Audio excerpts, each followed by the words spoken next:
El país se está derrumbando. El país, en la dictadura que vive, no solamente hay un apoderamiento del Poder Judicial que debe ser, por supuesto, revertido.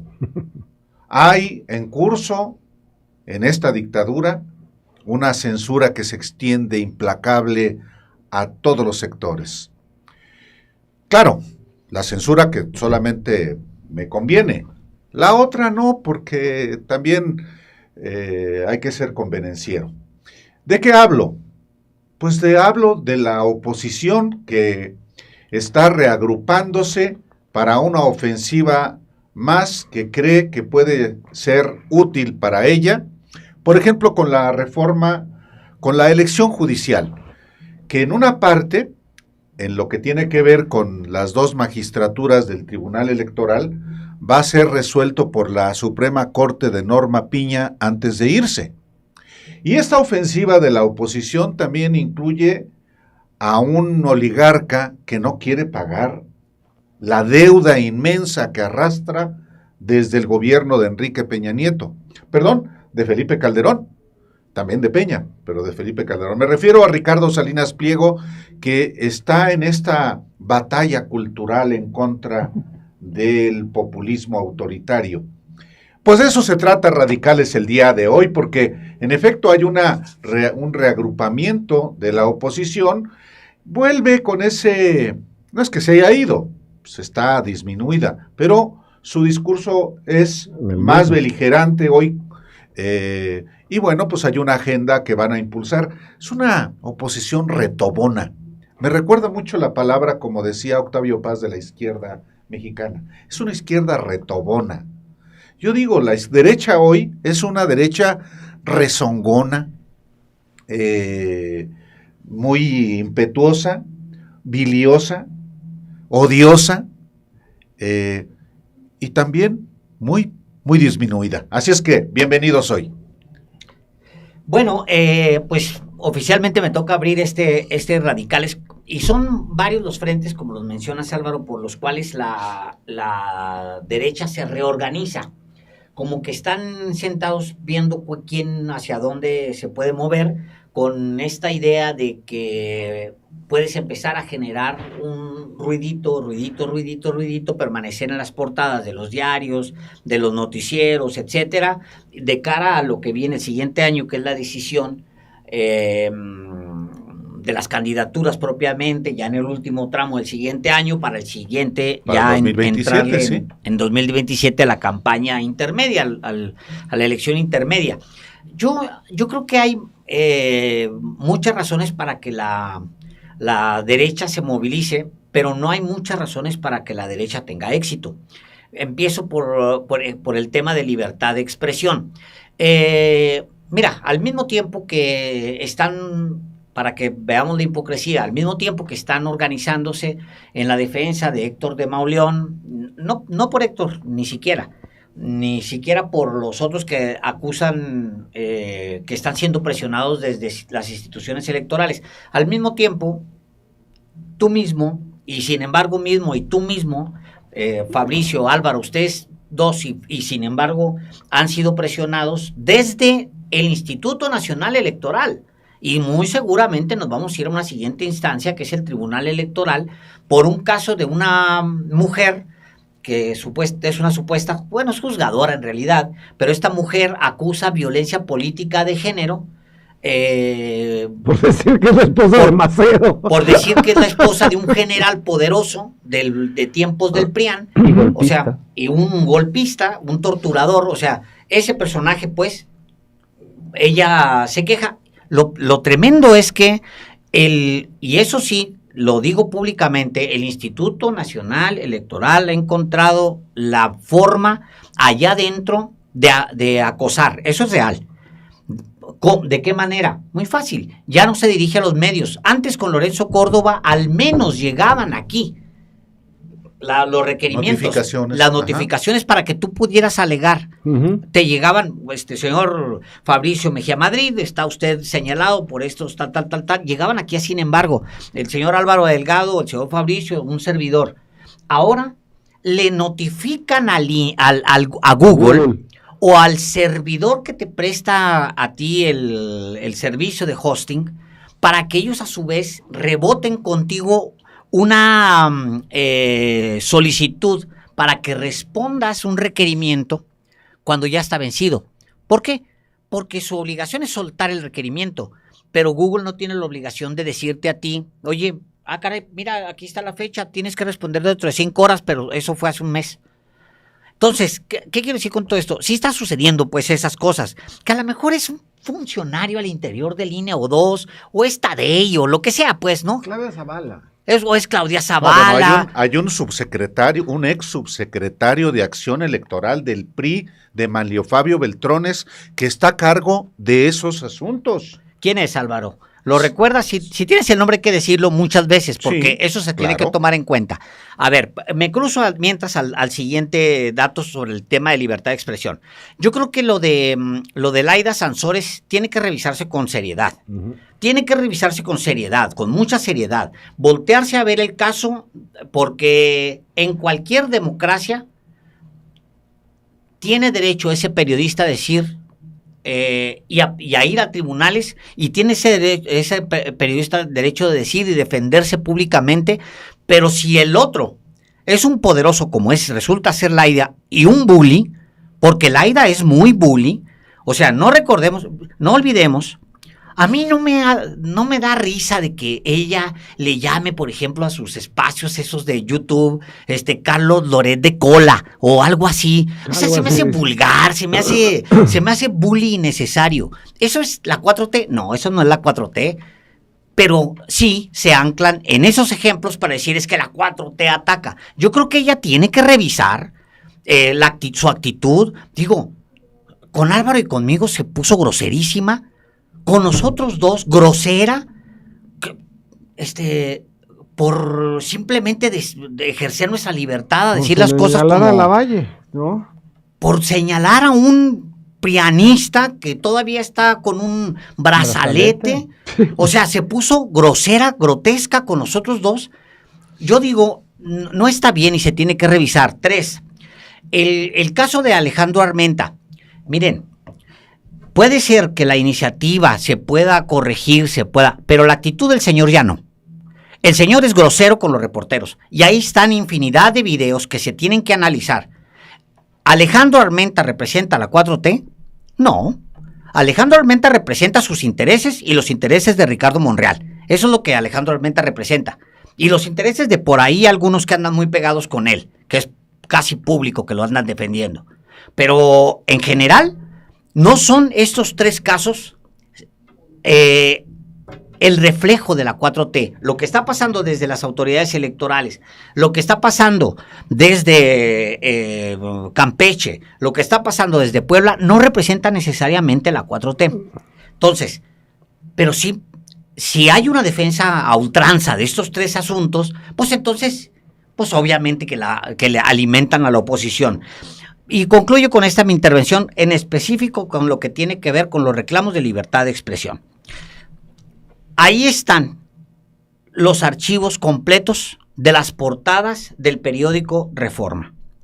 Yo quiero que algún académico, encargue a sus equipos, porque es chutarse pues ejemplar por ejemplar, para que vean en dónde aparecen los periodistas asesinados durante los últimos 30 años. No están en la portada del periódico Reforma. ¿Hasta cuándo empiezan a aparecer? Hasta el último tramo, cuando llega Andrés Manuel López Obrador a la presidencia. Eso se los puedo decir yo.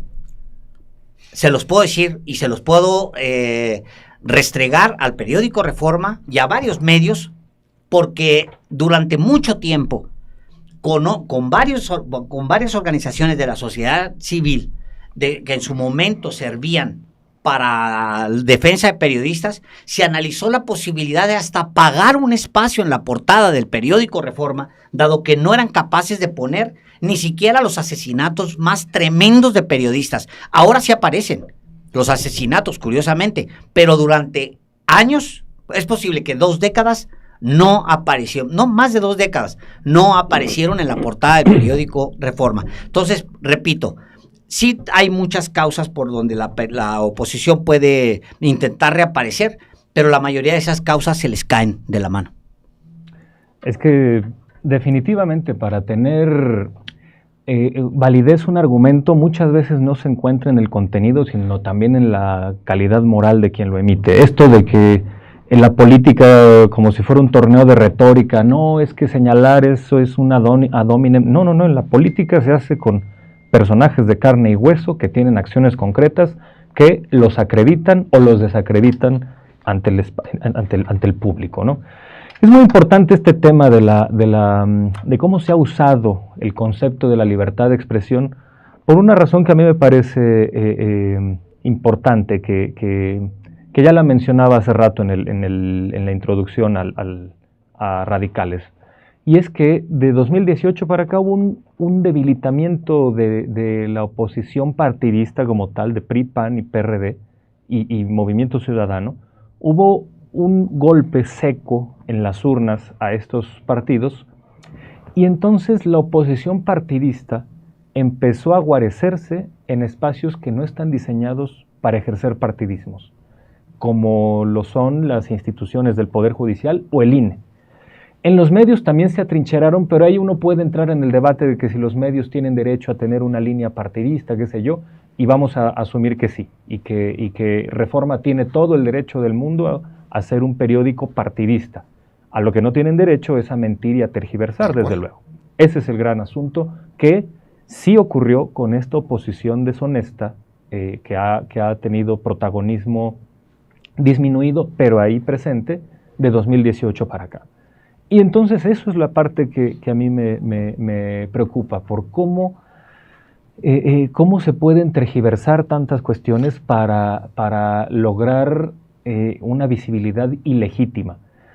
Hay que mencionarlo con todas sus letras. Claro que es muy preocupante lo que pasa ahora en el INE, donde un funcionario, yo creo que algo que ha ocurrido a partir de estos larguísimos 30 años de la prolongada transición, es que este poder que reconocíamos como centralizado y complejo, este arbitraje complejo que era el presidencialismo mexicano del siglo XX, pues fue armando una especie de distribución de cotos que ahora un funcionarillo mediocre del INE tiene la posibilidad de atacar la libertad de expresión de un periodista, ¿no? Entonces, eso es un avance democrático, que ya no haya esta centralización del poder, pero que los que ahora están así en estas parcelas de poder tengan esa potestad.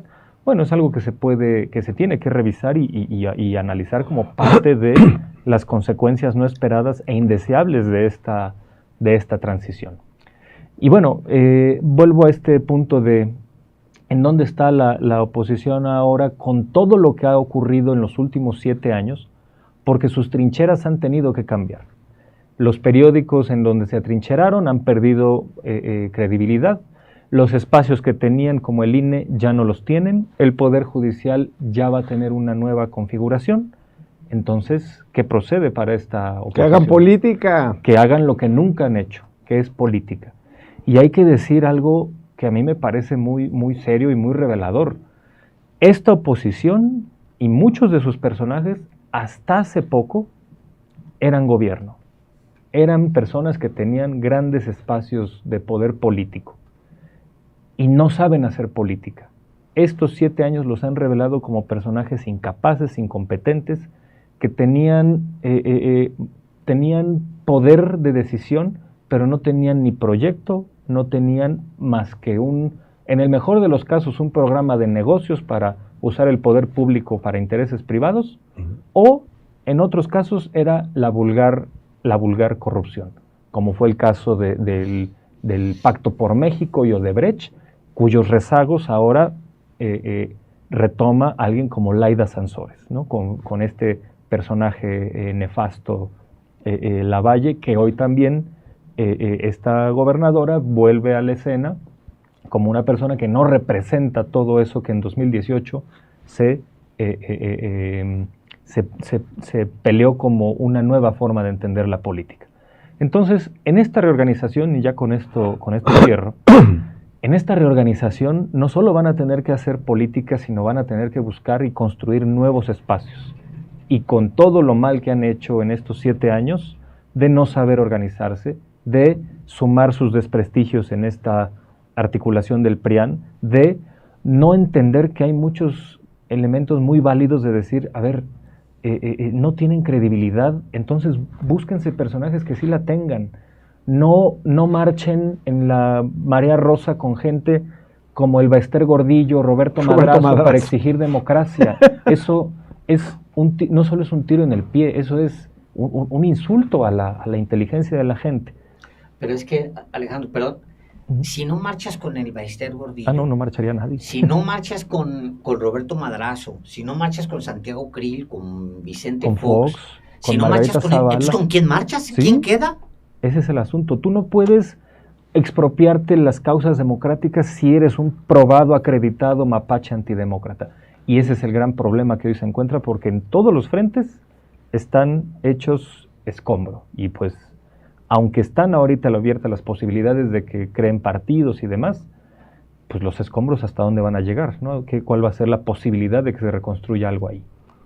Sí, yo te estaba escuchando con mucho interés, como siempre, la entrevista que le da Enrique Krause a Loret, donde dice, según mi conclusión, es que lo que dice es, no vamos a entender nada hasta 2030, es decir, vamos a seguir igual. Y junto con Aguilar Camín, están ahora, digamos, la nueva colita de su discurso es que la oposición está siendo aplastada. Deja la oposición, la República. La República ya no existe. La República se acabó. Y la oposición, la única que puede rescatar esa República, pues, está siendo aplastada. La República se acabó un domingo a las 12 del día. Y, de hecho, llevamos 24 días, 24. Estamos en el día número 24 de la dictadura. Y entonces, no hay, ahora, decir, digamos, que la oposición está aplastada por un gran poder, que ellos, ninguno de los dos intelectuales dice que eso es debido a las votaciones, es debido a los electores, a la ciudadanía, al pueblo. No, como siempre no lo mencionan, y entonces parece que, pues, espontáneamente el poder, digamos, se crea y aplasta a la oposición. Entonces, tanto la intervención de Aguilar Camín en Latinos, me parece que es ya donde queda, sí. Y la de... El nuevo proceso. El nuevo proceso. Según Krause. No, pues sí. Y la de Krause en Latinos, jamás dicen, es decir, evitan autocriticarse diciendo que la oposición está aplastada. Entonces, jamás reconocen ninguno de los errores que hubo, la moratoria legislativa, la idea de hacer una alianza PRIAN, la muy mala candidatura que escogieron, ellos en una idea, digamos, que pues, aparentemente siguen sosteniendo, que era la idea de Castañeda, de que no importaba el proyecto, sino las gelatinas, es decir, fabricar un personaje mediático, igual que habían hecho con Peña Nieto. No han reconocido esos errores, no han reconocido sus errores de organización. Fue una coalición que fue incapaz de cubrir las casillas para vigilarlas, y ahora acusan aplastamiento. Entonces, bueno, yo debo de concluir, digamos, con base en la entrevista de Krause y las declaraciones de Camín, que lo que están proponiendo es que estaba bien lo anterior. Es decir, como no han propuesto nada nuevo, debo de asumir que ellos creían que era una democracia con Roberto Madrazo y el Baester Gordillo, y que creían que la economía iba bien con una concentración en el 0.3% del 60% de la riqueza del país, y con una situación económica en muchas regiones del país que obligaba o a dedicarse al narcotráfico o a emigrar. Entonces, asumo, digamos, que ellos están diciendo, no tenemos proyecto porque el anterior, es decir, de Salinas de Gortari a Peña Nieto, era el bueno. Lo que pasa es que faltó tiempo. O faltó no, porque ellos se reconocen como gradualistas, ¿no? Así decían.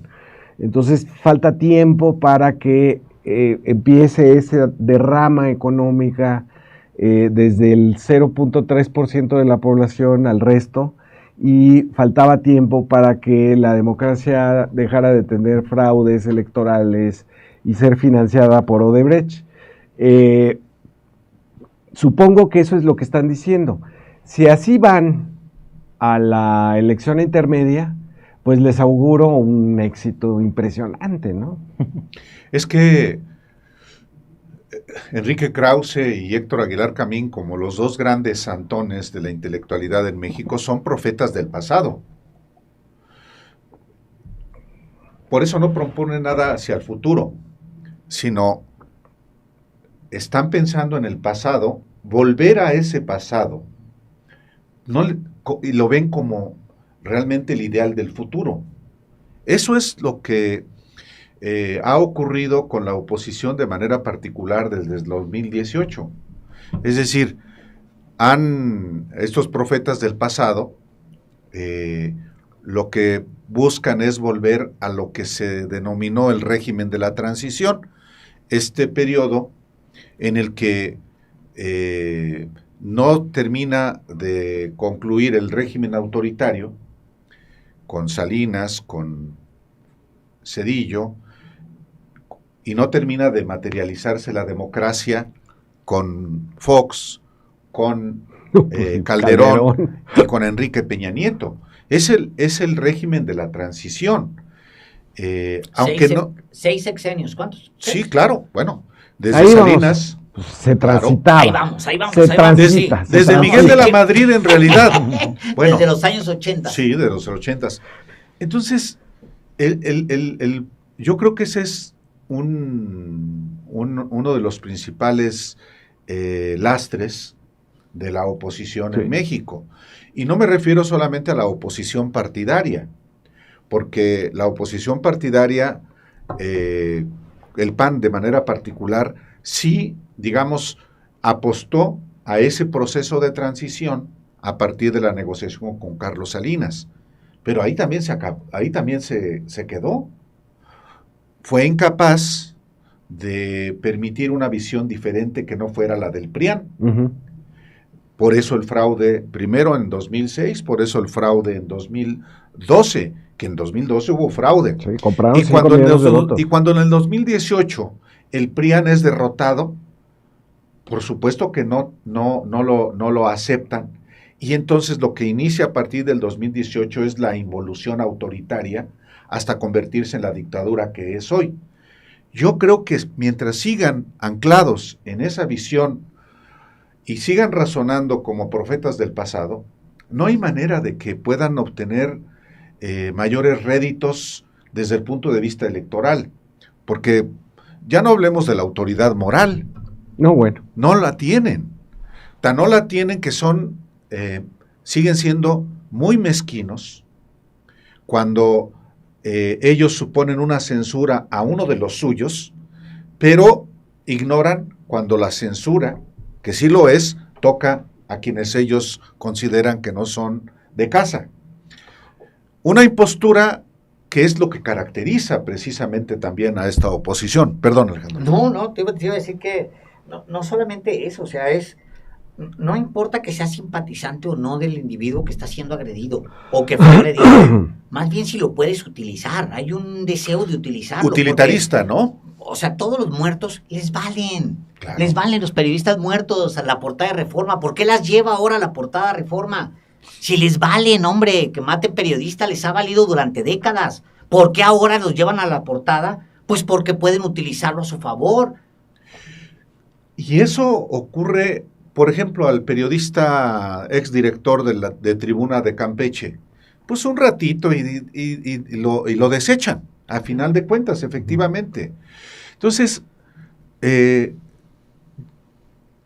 ahora han visto la coyuntura de montarse en una ola para buscar la nulidad de la elección judicial. Así como lo hicieron sus representantes en el Consejo General del INE, 5 consejeras y consejeros electorales que dijeron, bueno, esto es peor que el fraude de 1988. Fue vergonzoso lo que de esa sucedió. magnitud, consejeras y consejeros hablando en esos términos. Exactamente los mismos que dijeron, bueno, sus jefes, Aguilar Camín y Krause, que el 88 había sido una elección impecable, como la del 2006. Las más verdaderas de la historia. Las más verdaderas, dijo Aguilar Camín. Entonces, pueden tener éxito ese discurso. Yo no lo veo, pero es una manera de reagruparse y ahora sumando a un oligarca como Ricardo Salinas Pliego, que en sus canales de televisión y en todos las redes que tiene, como la Atlas Network, está diseminando esta versión de que efectivamente México es una dictadura, sencillamente porque no ha satisfecho su ambición y su idea de que no debe pagar impuestos. Por eso su idea de que el Estado estorba, no sirve. Lo que importa es el individuo y el emprendurismo, ¿no? Imagino. Estamos, sin embargo, ante la posibilidad de que la Suprema Corte de Justicia de la Nación, que encabeza Norma Piña, haga una última trastada y que buscaría anular la elección, por lo menos parcial, de las consejeras y consejeros del del Tribunal Electoral del Poder Judicial de la Federación. Le compete, de acuerdo con la Constitución, calificar esas elecciones, resolverlas, tener la última palabra. ¿Y a ella? ¿O tiene que...? Es el Pleno. Sí, va al Pleno. Es el Pleno. Pero pues está al aire. Pero la estrategia es que ocurra algo semejante a lo del INE. Lo que no llevar la basura mancha, llena, es correcto. Tizna. Y por ahí va, creo, lo que va a ocurrir con la oposición. Bueno, el tema es que también la oposición la hacen hombres y mujeres. O sea, en general, si quieres tener partidos políticos, si quieres tener un movimiento, si quieres tener fuerzas sociales, necesitas hombres y mujeres, con rostro, con nombres y apellidos.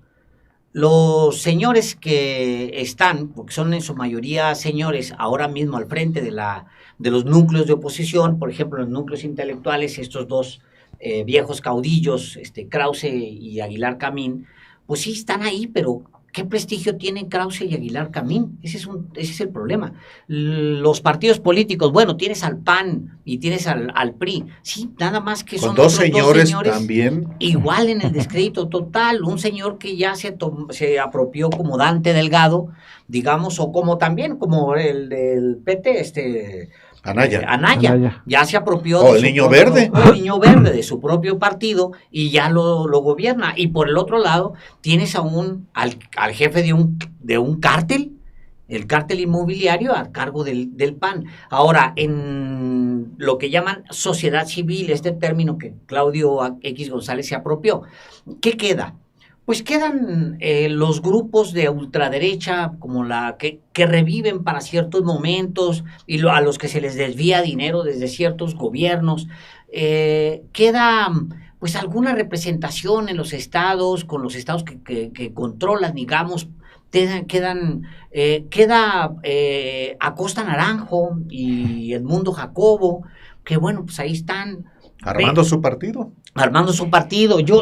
Dos personas pulcras, moralmente pulcras. Mira, yo la pregunta que me hago es que si algún mexicano ve a Acosta Naranjo como presidente. O si algún mexicano ve a Jorge, el del PAN, Jorge Romero Herrera como presidente. No, pues no. O si ve a Aguilar Camín como presidente de México. ¿Me explico? O sea, sí necesitas pues gente, rostros, personas, individuos que hagan la oposición. Otra vez con una frase que exploto, porque me gusta mucho la oposición. Este país ha tenido oposición. con rostros y apellidos. ¿Quién podía reclamarle algo a Rosario Ibarra de Piedra, por favor? O a Alberto Castillo. O a Alberto Castillo. ¿Quién podía pararse frente a él y decirle, usted es un podrido? Alberto Castillo, ¿quién? ¿Quién podía pararse? Digo, después se fueron contra López Obrador para tratar justamente de desgastar su figura, porque sabían que desgastando la figura no había nada. O sea, se desmoronaba todo el proyecto, encargándose de él, en particular hasta. Pero literal hicieron lo que el viento a Juárez, esa es la realidad. Hasta la fecha siguen intentando todavía degradarlo, ya nomás por rencor, Ya nomás es odio. Ya, simplemente por gastarlo. Y regreso a lo que planteo, o sea, para hacer oposición necesitas tener rostros, tener gente, tener personas que puedan encabezar. Sí, porque creer en algo es creer en alguien. Es correcto. Van de la mano. Sí, y también esa gente también marca rumbos que son necesarios para cualquier movimiento. O sea, sí tienes una idea de la izquierda, sí tienes una idea de una izquierda partidaria, eres López Obrador, sí tienes una idea de que 4 o 5 vertientes que son importantes, o 4 o 5 líneas discursivas que son importantes, por el bien de todos, primero los pobres. O sea, sí vámonos a la base, a trabajar la base, y así, y de la misma manera tú mismo te vas a la base y caminas con la base y te acabas los zapatos en la base y tocas puertas y llevas un morral y te quedas a veces sin comida y a veces no tienes quien te dé un ride y a veces tienes que pedirle ride a alguien de la otra parte del país. O sea, eso tienes que hacerlo abajo. ¿Ven ustedes a Enrique Krause yendo a las bases? ¿Ven ustedes a Alito Moreno, a Jorge Romero? ¿Ven ustedes a Claudio X González yendo, no sé, hombre, hasta a una comunidad cerca de Tepos? La única base que conoces es el pie de Cuchón. Pues sí, o sea, a lo mejor, digo, no, me refiero a salirse de los meseros, pues, porque a lo mejor ellos sí son una base, porque no son los ricos, sino, pues, bueno, por necesidad trabajan ahí. ¿Ven ustedes a Claudio X González tocando puertas en algún pueblo cerca de, pues digo yo, de Tepos, porque allá tienen o Malinalco, ¿no? Valle de Bravo. Valle de Bravo, alguien en un pueblo cercano ahí donde que sí hay mucha pobreza, sí, muy cerca de ahí, donde Claudio vaya a tocar puertas. Otra vez, o sea, se les olvidan los principios, se les olvidan no, es que no los tienen. No los tienen, pero lo básico. No saben hacer esa política. No saben. Ahora, lo cual nos lleva a decir, porque decía Keynes que en el largo plazo todos estamos muertos, en el corto plazo todos estamos muertos también. O sea, en el corto plazo esta oposición ¿va a quedar en qué? ¿Va a quedar reducida a qué? A una bola de viejitos renegones, retozones, como dice. Retobones, retobones, sí. Retozones, retobón. Sí, es de retosar. Sí, retozones fueron Álvarez y Casi, Xóchitl Gálvez y Gustavo Madero ahí en el Senado. Sí, retozones. Sí, esas sí estuvieron retosando. Retobones. ¿Quiénes van a quedar? Bueno, pues en la próxima elección, ¿a quién ves? Te voy a decir a quién en la próxima Cámara de Diputados en 2027. A Roberto Gil Suar como el coordinador del PAN en la Cámara de Diputados. Bueno, ahí está. Un viejo calderonista. A Ricardo Anaya va a seguir en el Senado. Rostros nuevos. ¿También? Rostros nuevos también. Frescos, ¿no? Sobre todo frescos. Sí, ¿no? Y con una integridad a prueba de balas. Sí.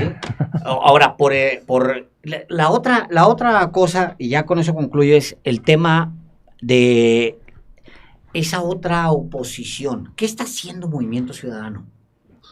Es correcto, es muy ¿Qué importante. Está haciendo? Porque tiene votos. Tuvo 6 millones de votos en esta elección. O sea, 6 millones de votos son un friego de votos, ¿eh? Teniendo a Maines de candidatos son sí, muchísimos. Sí. Son un chingo de... Sí. ¿Qué está haciendo Movimiento Ciudadano? Aparte de andar de fiesta. O sea, aparte de que su presidente anda en la fiesta, su dirigente nacional anda en la fiesta, ¿qué está haciendo Movimiento Ciudadano? Porque todas las opciones, incluso de Movimiento Ciudadano, se están yendo al abismo. hasta el tema de lo woke, la revisión de lo woke, que sí se tiene que revisar, obviamente. Que ya lo piensas y dices, de alguna forma Andrés Manuel López Obrador se adelanta y empieza en la revisión de lo woke. O sea, hace una gran revisión. Yo no he visto un texto padre sobre eso, pero es muy interesante cómo se adelanta eso. Pero ¿qué está haciendo Movimiento Ciudadano? Que sería la otra parte de la oposición. Así es. Pues bueno, somos a veces muy severos con los resabios de lo que fue el PRD, porque son los más interesados ahorita en generar un nuevo partido, ¿no? Y está bien, pero yo digo, lo digo en sarcasmo, ¿no? Somos muy severos, creo que les bastaría nomás cambiarse de nombre del PRD, reutilizar las siglas y ya con eso podrían buscarse un nombre más descriptivo. No sé, PRD, no sé, partido Rémora de la derecha, puede ser. Sí, está bien, no sé, bien, paleros del régimen decadente. O pobres recontra pobres diablos, no sé. Bueno, pobres recontra pobres diablos. Es que ese es el asunto. Si observamos estos grupúsculos, son los que salen con la cantaleta de es que la izquierda está en las causas, no en las personas. A ver, la política se hace con credibilidad, la política se hace con biografías y con trayectoria. Tú no puedes engañar al electorado con que, mira, yo te voy a proponer, como decía Naya en 2018, una tasa generalizada como la tasa Tobin, ¿no? Algo así como un ingreso generalizado. Ingreso universal generalizado. No, ese partido no tiene ningún antecedente que nos haga ver válida esa promesa. Esa es una parte. Y la otra que a mí me interesaría poner sobre la mesa, que es muy importante, es esta cuestión del discurso yo también lo vi, muy a mi pesar, el de Krause con Loret de Mola, donde están hablando del poder absoluto y el fin de la república. Y sin embargo Krause dice, pero hay solución. ¿Y cuál es la solución? La elección de 2027. Bueno, ¿por qué engañan? Y la de 2030. Y la de 2030, yo dije, bueno, está bien. ¿Por qué engañan así a sus huestes? ¿Por qué? O sea, tú no puedes en un mismo enunciado decir que hay un poder absoluto y después insinuar, porque no lo aseguras, que eso puede cambiarse. Que la salida es la elección. La salida es la democracia. En 2 años pasa eso. El poder absoluto, por definición, no tiene esta salida en elecciones. Y aquí nos están diciendo, sí hay elecciones. Perdón, han venido con esta cantaleta desde antes que López Obrador ganara. Y por eso, con este diagnóstico fallido, no pueden tener partidos viables. Sus partidos van a ser fallidos en tanto tengan este diagnóstico fallido y este discurso fallido. Porque el poder absoluto, por definición, no se cambia en la siguiente elección. Y si aquí sí hay manera de que reconfiguren, hay pocas probabilidades, eso es verdad, pero esas pocas probabilidades no es porque haya una dictadura, no es porque haya un autoritarismo rampante, qué sé yo, es porque son una oposición partidista muy debilitada por sus propios errores y porque legítimamente hay una fuerza que tiene una preeminencia en las urnas, ¿no? que es Morena. Se puede hacer una gran crítica de todas las contradicciones de Morena y que hay elementos que no son parte de la democracia, como estas anomalías que hemos hablado aquí ya, como Armenta o lo que está pasando en Campeche, pero eso no es algo que tú tengas derecho a decir, es una gran opresión que nos impide crecer porque nosotros somos la mayoría silenciosa que ha sido arrinconada injustamente. Un término que usó Aguilar también en un artículo. Sí, claro, y que, bueno, eso de la espiral del silencio y la mayoría silenciosa es algo que se estudiaba en el régimen nazi, ¿no? No estoy haciendo comparaciones de que Aguilar también lo sea, y Nixon lo usaba, ¿no? Sí, pero no, aquí hay una mayoría visible, no silenciosa, sino es una mayoría que se ha ganado esa preeminencia en las urnas. Y en 2018 lo hizo caminando cuesta arriba. Eso es algo que estos señores nunca dicen. Morena ganó en 2018 navegando una buena parte cuesta arriba, sin condiciones de equidad y con 2 elecciones fraudulentas a cuestas, que fue 2012 y 2006. Y cierro con esta parte. porque ¿cuál sería la cabeza visible? Yo leía el artículo del maestro Álvaro Delgado hoy sobre Salinas Pliego, y cómo parecería que hay un intento de suplir, bueno, no necesariamente un intento deliberado, pero como que pareciera que ya hay una suplencia de lo que fue Claudia X González con ahora un personaje como Salinas Pliego. ¿Y qué significaría esta posible visibilidad de una alternativa política de extrema derecha, de estos supuestos libertarios que no son más que, no sé, de estos, así como Milei en Argentina, ¿no? Que se las da de libertario y es el más represor y reprimido de los personajes públicos? Es una cosa muy parecida a Salinas Pliego, y hay que verlo del mismo modo como se ve el ascenso de las extremas derechas en Europa. Aunque en México no existe la posibilidad de que crezcan como sí han crecido allá. Uno de los análisis más sólidos para explicar este crecimiento es decir, a ver, es que los pseudoliberales se han preocupado mucho en decir, ¿por qué crece la extrema derecha? Es porque hay resabios autoritarios en Europa del Este. Todavía son como si el estalinismo siguiera vivo y el espíritu de Stalin todavía siguiera ahí. No, el ascenso de la extrema derecha en Europa se debe al enorme y sonado fracaso de los presuntos liberales en Europa, cuyos proyectos del neoliberalismo y de dejar fuera mucha agenda social y de derechos colectivos y demás, pues y enfocarse demasiado en cosas identitarias. Sí. Es eso. La farsa. Exactamente. Esas cosas de formas simplistas, de fachada, que no resuelven problemas de fondo. Obama. Como Obama, por ejemplo, son lo que deja a muchas personas en la indefensión, y estas personas creen encontrar refugio en el discurso de la extrema derecha, que también es una equivocación, pero eso nunca se responsabilizan los liberales de eso. O bueno, los pseudoliberales.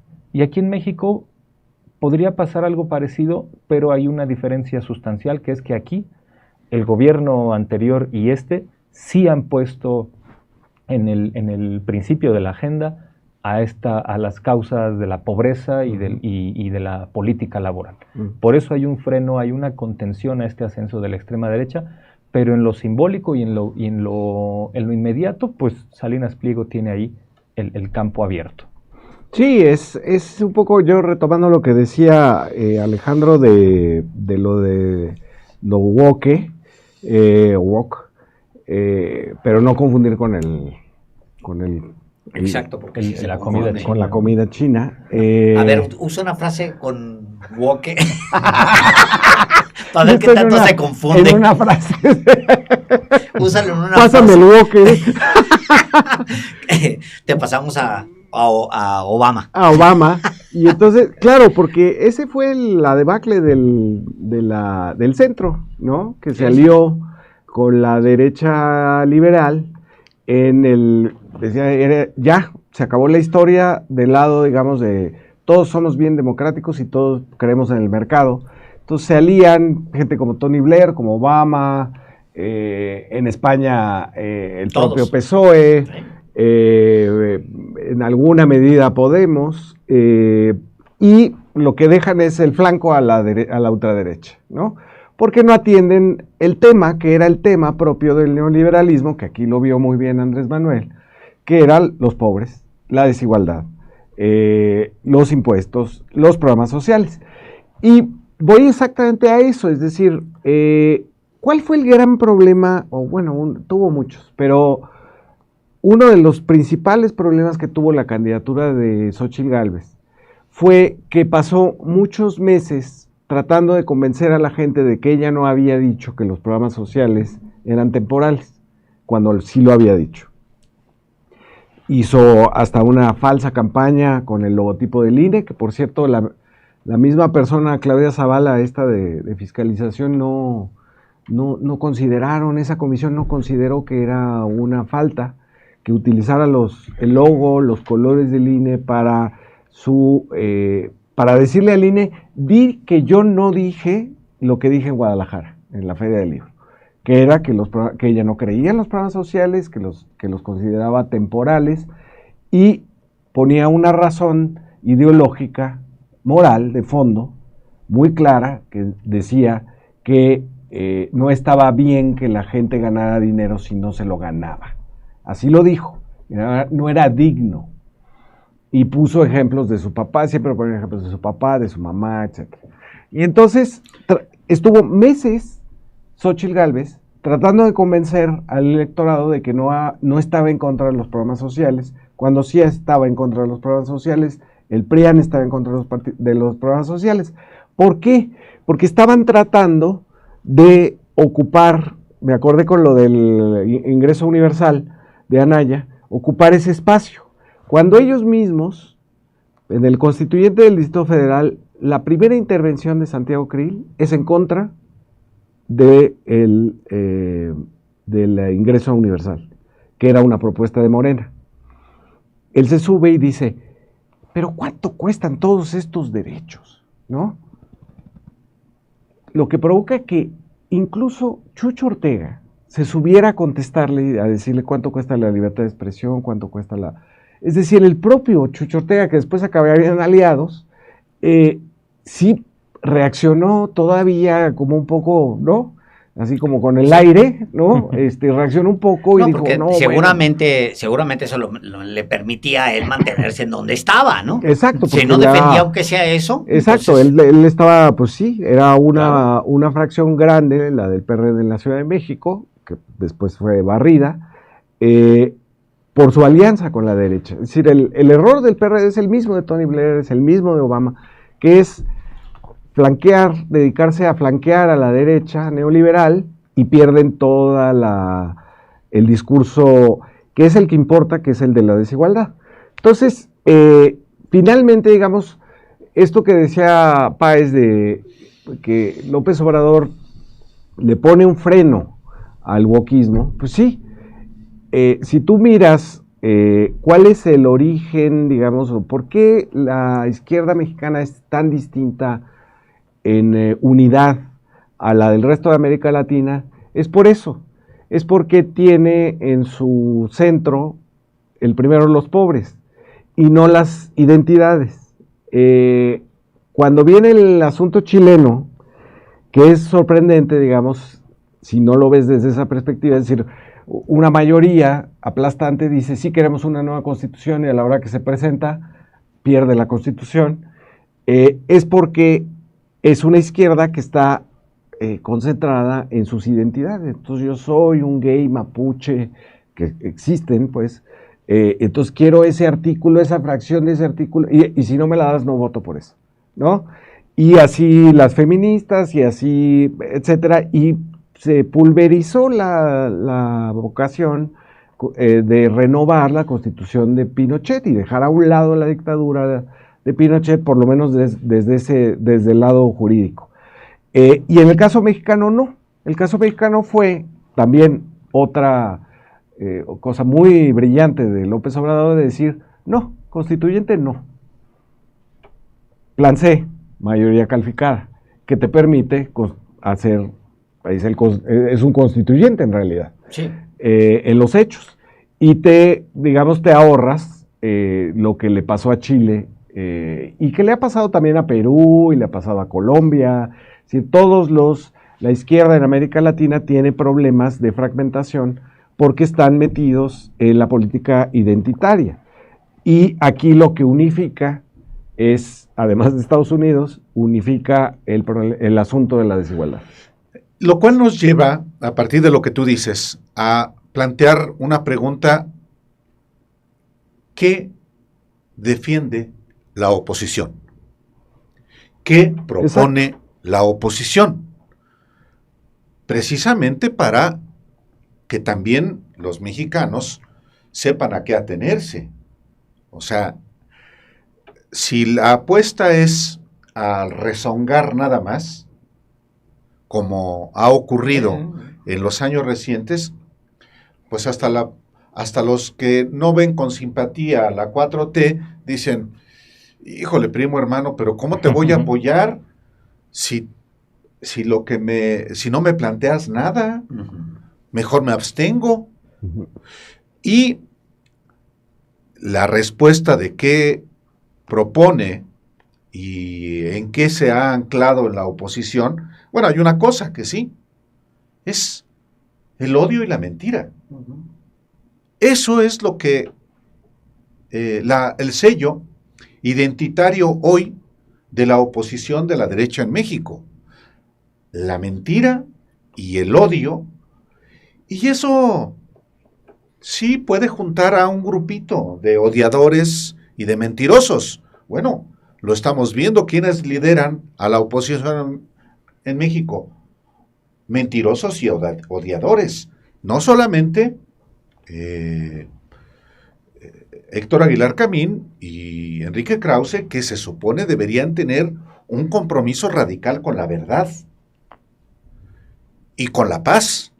Pero si Zedillo es el héroe del 68, pues ya. Sí, entonces uno ve que hay presidentes de los dos partidos políticos que son delincuentes. Sí, Alito y a una opción como la del Partido Movimiento Ciudadano, que tampoco se define, porque quiere estar en lo buena ondita, en no comprometerse a nada, sino las inercias, y esperar a los desprendimientos del PRIAN y a los desprendimientos de la 4T, claro, por puro dinero. Y diría yo, la oposición mediática, entregada como pocas veces al odio y a la mentira. Cuando hay alguien, y yo lo he dicho muchas veces y no me voy a cansar de repetirlo, y si lo tengo enfrente se lo voy a decir a Raimundo Riva Palacio, cuando alguien escribe que la verdad es irrelevante, es negar todo. Por eso escribe hoy como el eje Irán-Palenque. Cabrón. No, Álvaro. Sí. Es que la verdad ya es irrelevante. A eso me refiero. A eso me refiero. Entonces, si esa oposición está entregada al odio y a la mentira, entonces poco se puede esperar de ellos, o la gente poco puede esperar, o ellos mismos poco pueden esperar de la gente. Sí. Por eso se derrumba la circulación de medios impresos, digitales, televisivos, radiofónicos. Termino nada más mi intervención con el dato que Alejandro Páez Varela me pidió al inicio de esta conversación y que tiene que ver con conductas censoras de servidores públicos, altos servidores públicos, contra periodistas, en este caso nosotros. Sin embargo, tú, Fabricio, bueno, el propio Alejandro y yo, ¿quién es el encargado de la unidad técnica de lo contencioso del Instituto Nacional Electoral? Uno pensaría, pues un abogado competente, imparcial. No, está en manos de quien fue subsecretario de Acción Electoral del Comité Ejecutivo Nacional del PRI, que presidió nada menos que Manlio Fabio Beltrones. Se llama Hugo Patlán Matehuala. Okay. Y este personaje es el que arma los expedientes, es el que arma los expedientes por violencia política en razón de género. Sí, tiene un mandato legal, pero que esté Hugo Patlán Matehuala como titular de la Unidad Técnica de lo Contencioso Electoral, que hace apenas unos años era el operador electoral del PRI, pues algo dice. Que lo haya nombrado la presidenta Guadalupe Tadei, porque ella lo nombró, también dice algo. Sí. Y que haya desplazado, otro dato, y que haya sustituido a un funcionario que se llama Manuel Alberto Cruz Martínez. Oh, Manuel Alberto. Quien modificó las declaraciones del entonces presidente Andrés Manuel López Obrador, también dice mucho. Sí. Entonces, bueno, hay una república desaparecida en este país. No, también sean serios. Enrique Krause es otro sinsentido, como el que formuló sobre López Obrador, que quería reelegirse y eternizarse en México. Por eso nadie los toma en serio. Digo, Álvaro, o sea, en la elección, aquel video donde está casi llorando, jóvenes, por favor, voten. Divididamente. Sí, no importa, pero voten. Con lágrimas en los ojos, casi. ¿No? Pues bueno, te habla de... Y exigiendo una tontería, voten de manera dividida, voten por presidente, por quien quieran, pero den pluralidad en el Congreso, porque si no viene el poder absoluto y eso nos lleva al fascismo, al estalinismo. Bueno, ya estamos en 24 días de dictadura, sí, eso sí. no se los va a quitar nadie. Sí, ya estamos. Eso ya va corriendo, o sea, eso sí se va a correr. Yo pensaba, ya también con esto cierro, pensaba en que esta oposición, dices Álvaro, que está concentrada en el odio, la mentira, agregaría, y la corrupción, porque siguen siendo muy corruptos en los espacios que ocupan, corrompen. Ahora, ármate un programa de gobierno basado en eso. 3 puntos. No hay bronca, 3 puntos. O sea, a ver, mentira, corrupción y odio. Y odio. Fácil. Mi plan de gobierno es, vamos a llenar este país de estatuas de López Obrador con cola de Satanás. Odio, mentira, y yo me voy a robar la mitad. Yo las voy a hacer, mi empresa las va a hacer. Exacto, mi empresa las va a hacer. Pues bueno, órale, pues ya hay un planteamiento. Te garantizo que habrá gente que diga, ay, estos son los que quieren hacer estatuas de López Obrador con la cola de Satanás. Vámonos, mi voto.